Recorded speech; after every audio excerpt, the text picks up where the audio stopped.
జీవితంలో ఎప్పుడు మధ్య తరగతి మానవులు అదృష్టవంతులు అని నన్ను అడిగితే, మన దేశంలో మధ్య తరగతి వాళ్లే ఎక్కువ. మనమంతా మధ్య తరగతి వాళ్ళమే. మరీ కోటీశ్వరులం కాదు, మరీ పేదవాళ్ళము కాదు, మధ్య తరగతి వాళ్ళం. అంతే కదా. మనం అదృష్టవంతులు ఎందుకో తెలుసా? మనం మరీ కిందకి లేము, మరీ పైకి లేము, మధ్యస్థంగా ఉన్నాం. మరీ కిందకు ఉన్న వాళ్ళకి ఇబ్బంది ఏమిటో తెలుసా? నిరంతరము బాధే. ఓ పూట ఉంటే రెండో పూట ఉండదు. ఓ పిల్లకి పెళ్లి చేస్తే రెండో పిల్లకి కష్టం. ఓ పిల్లాన్ని చదివిస్తే రెండో పిల్లాడు చదవడానికి డబ్బులు లేవు. అలాగని చదువు మానిపిస్తే వాడు వీడు గొడవ పడతారు.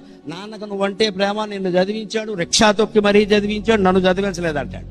ఎంతమందిని చదివిస్తారండి? రకరకాలు పేదవాళ్ల బాధ.